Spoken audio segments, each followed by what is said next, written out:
Assalamu alaikum. Dear student, today we will discuss about the desertification.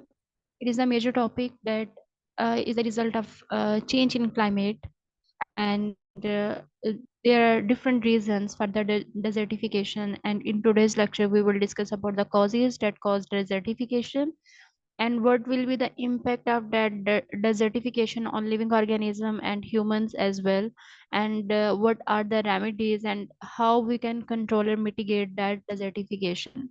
So let's start the lecture. Okay, desertification actually एक ऐसा process है जिससे desert area increase होते जा रहे हैं with the passage of time. ठीक है।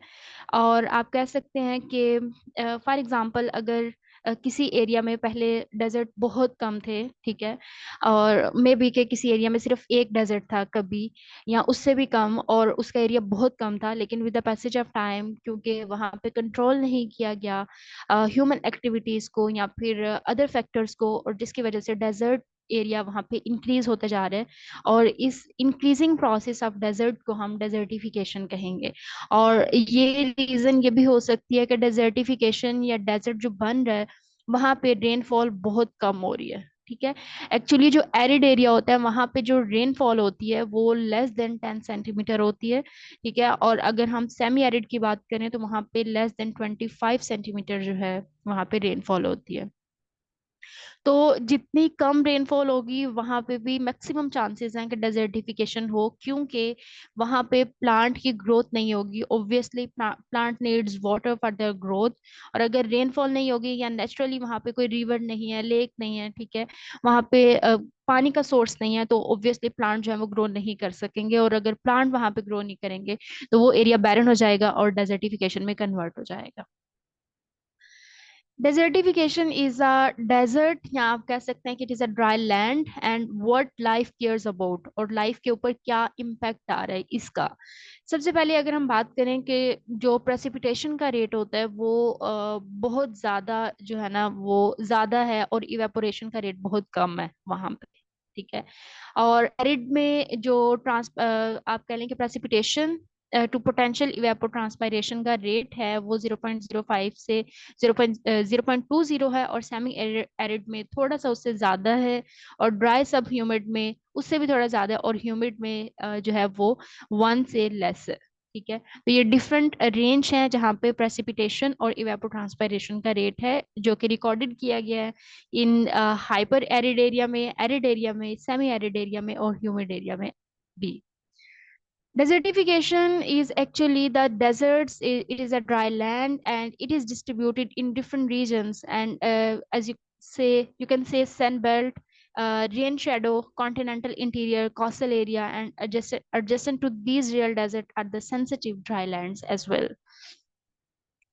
डेजर्टिफिकेशन एक डिग्रेडेशन है लैंड की, जो कि एरिड एरिया में भी हो सकती है, सेमी एरिड में भी हो सकती है, और ड्राई सेमी एरिड एरिया या ड्राई सेमी सब ह्यूमिड एरिया में भी डेजर्टिफिकेशन हो सकती है। और ये डेजर्टिफिकेशन दो एक्टिविटीज की वजह से हो रही है, एक ह्यूमन एक्टिविटी की वजह से, या फिर नेचुरल कोई डिजास्टर आ गया, या फिर क्लाइमेट चेंज हो गई है जिसकी वजह से डेजर्टिफिकेशन का प्रोसेस हो रहा है। डेजर्टिफिकेशन की डिफरेंट कॉजेज हो सकती हैं। It could be a physiological, it could be a physical reason और इकोलॉजिकल रीजन, और ये डेवलपमेंटल भी हो सकती है, सोशियो इकोनॉमिक फोर्सेस भी हो सकती हैं जो कि हमारे एरिया को बैरन कर रही हैं और डेजर्ट में कन्वर्ट कर रही हैं। For example, a brief period of excess rainfall, the rain flows the flow.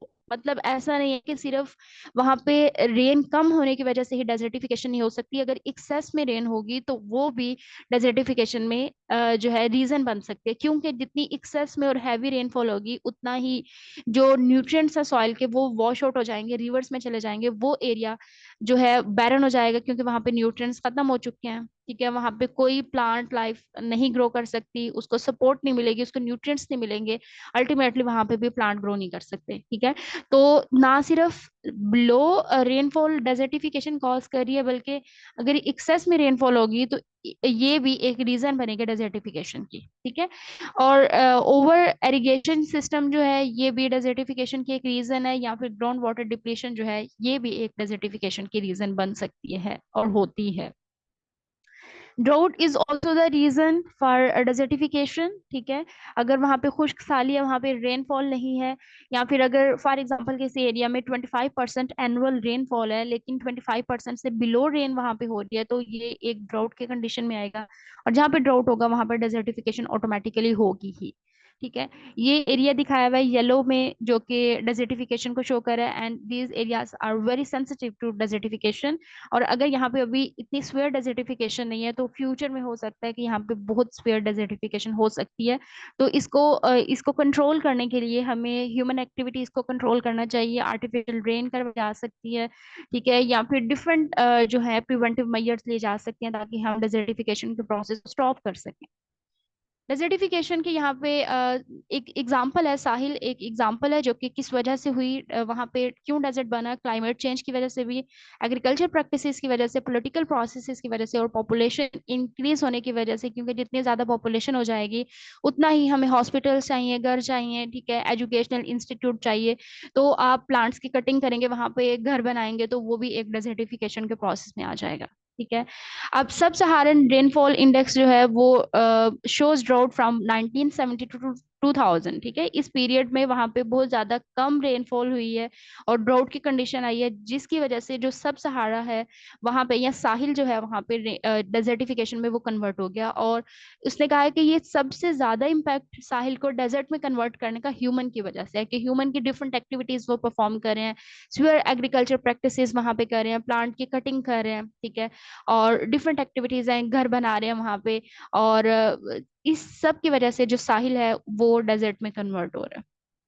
यहाँ पे डिफरेंट डाटा को शो किया हुआ है, नेशनल क्लाइमेट डाटा सेंटर, जो कि शो कर रहा है कि कितनी ज्यादा जो एरिया है वो क्लाइमेट कितनी चेंज हुई है, ठीक है, प्रेसिपिटेशन जो है वो कितनी कम हुई है, जिसकी वजह से रेनफॉल बहुत कम हुई है और एरिया जो है वो डेजर्ट में कन्वर्ट हो रहा है। अब एक और एग्जाम्पल है यहाँ पे कि क्या एक्सप्लेनेशन दी जा सकती है साहिल डेजर्ट को जो हमने कन्वर्ट किया उसके बारे में। Remember what drives monsoon circulation, strong seasonal pressure gradient from land and sea, ठीक है। यानी कि मूनसून जो सर्कुलेशन है, ठीक है, उसकी क्या रीजन होती है या फिर वो क्या होती है मूनसून मूनसून सर्कुलेशंस। तो उसने कहा है कि जो सीजनल प्रेशर होते हैं ये एक ग्रेडियंट की फॉर्म में मूव करते हैं लैंड से सी की तरफ, ठीक है। या फिर जो वार्म ओशन होते हैं वो मॉइस्चर सप्लाई कर रहे हैं, ठीक है। या फिर जो रेनफॉल है उसके अंदर डिफरेंट न्यूट्रिएंट्स की रिसाइकलिंग होती है, जिसकी वजह से वो न्यूट्रिएंट प्लांट को मिलते हैं। और प्लांट जितने ज्यादा न्यूट्रिएंट्स को जो है वो कंज्यूम करेगा उतना ही वेपोट्रांसपिरेशन का रेट भी ज्यादा होगा और उसकी वजह से मॉइस्चर कंटेंट भी ज्यादा हो सकता है, जिसकी वजह से हम डेजर्टिफिकेशन को कम भी कर सकते हैं, ठीक है। पॉसिबल एक्सप्लेनेशन, जैसे कि हमने साहेल डेजर्ट की कहा कि किस तरीके से हम इसको कंट्रोल कर सकते हैं या फिर इसको दोबारा से रीग्रो करवा सकते हैं, यहाँ पे प्लांटेशन करवा सकते हैं। तो उसके लिए जो हमने पीछे 3 स्ट्रैटेजीज पढ़ी हैं उसको फॉलो किया जा सकता है। मूनसून एक्टिविटी को कंट्रोल किया जा सकता है, इनअप्रोप्रिएट टेक्नोलॉजी और जो है उसको रोका जा सकता है, ठीक है। एरोसोल जो है जैसे इंडस्ट्रीज से बहुत ज्यादा प्रोड्यूस हो रहे हैं उनको स्टॉप किया जा सकता है, ठीक है। और इसके अलावा हम जो मॉनसून है उनकी स्ट्रेंथ को भी रिड्यूस किया जा सकता है, ठीक है। अब इसके पॉजिटिव फीडबैक का क्या मतलब है? पॉजिटिव फीडबैक का मतलब है कि जो फ्यूल वुड गैदरिंग है, मटेरियल है या फिर स्टॉक ओवर ग्रेजिंग है उसको हम रिड्यूस करें, वेजिटेशन जो कि क्योंकि वो वेजिटेशन को खत्म कर रहे हैं। तो अगर वेजिटेशन खत्म हो जाएगी तो फिर डेजर्टिफिकेशन ऑटोमेटिकली होगी और उसकी वजह से 2 इम्पैक्ट हो सकते हैं। एल्पिडो इंक्रीज होगी, इसका मतलब है कि समर में जो है cooling the region in the summer and weaken monsoon circulation, ठीक है। अगर जितनी ज्यादा वेजिटेशन कम हो जाएगी उसकी वजह से मॉनसून में जो है कूलिंग कम हो जाएगी, जबकि समर में कूलिंग इंक्रीज हो जाएगी और इस इम्पैक्ट को एल्पिडो इम्पैक्ट कहते हैं। वेजिटेशन कम होगी क्योंकि लेस इवेपोट्रांसपिरेशन होगी क्योंकि वेजिटेशन कम है, क्योंकि वहां पे ओवर ग्रेजिंग करा दी गई है और जिसकी वजह से क्या होगा, वाटर वेपर्स कम बनेंगे एटमॉस्फेयर में, ठीक है, मॉनसून में, और जिसकी वजह से प्रेसिपिटेशन साहिल रीजन में कम होगी और साहिल रीजन ऑटोमेटिकली डेजर्ट में कन्वर्ट होगा। डेजर्टिफिकेशन एज साहिल जो है एग्जांपल डेजर्टिफिकेशन की हमने डिस्कस कर लिया है। दूसरा डेजर्टिफिकेशन जो है वो यूएस में भी है, ठीक है। और ये डिफरेंट ग्रेट डस्ट स्टॉर्म्स हैं जो कि डिस्कस किए हुए हैं कि किस तरीके से डिफरेंट सिटीज के अंदर डेजर्टिफिकेशन हुई है और किन एक्टिविटीज की वजह से ये डेजर्टिफिकेशन हुई है, ठीक है। और यहाँ पे डिफरेंट ह्यूमन एक्टिविटीज हैं जो कि डेजर्टिफिकेशन कॉज करने में बहुत इंपॉर्टेंट रोल प्ले कर रही हैं, ठीक है। यहाँ पे फ्लडिंग है, ठीक है, या फिर डिफरेंट कॉजेज हैं ह्यूमन एक्टिविटीज की वजह से जो कि डेजर्टिफिकेशन कॉज कर रही हैं। और ये यूएसए में पूरा एरिया जो कि बिल्कुल पहले वहाँ पे लोग थे, वहाँ पे ट्रीज थे, लेकिन with the passage of time due to human activities, due to climate change, ये पूरा एरिया जो है वो डेजर्ट में कन्वर्ट हो चुका है। तो डिफरेंट रीजंस हैं डेजर्टिफिकेशन की। ह्यूमन लाइफ भी बहुत इम्पैक्ट पे भी बहुत ज़्यादा इम्पैक्ट हो रहा है इस डेजर्टिफिकेशन की वजह से। हमें कंट्रोल करना चाहिए, हमें ओवर ग्रेजिंग को प्रिवेंट करना चाहिए, हमें प्लांटेशन ज़्यादा से ज़्यादा करनी चाहिए, हमें इंडस्ट्री से डिफरेंट जो हार्मफुल केमिकल्स हैं उनको कंट्रोल करना चाहिए, क्योंकि जितने ज़्यादा हार्मफुल केमिकल्स होंगे उतना ही वो प्लांट की लाइफ को ज़्यादा इम्पैक्ट करेंगे, जिसकी वजह से प्लांट की ग्रोथ कम हो जाएगी, ठीक है, और वो डेजर्ट में कन्वर्ट हो सकते हैं। तो हमें इन सारी प्रिवेंटिव मेजर्स को लेना चाहिए ताकि हम अपने एरिया को कम से कम डेजर्ट में कन्वर्ट करें। तो ये था आज का लेक्चर। आई होप आज का लेक्चर आपके लिए हेल्पफुल है। अगर आपको आज की वीडियो पसंद आई है तो प्लीज़ वीडियो को लाइक करें, शेयर करें, सब्सक्राइब करें। Stay connected. अपना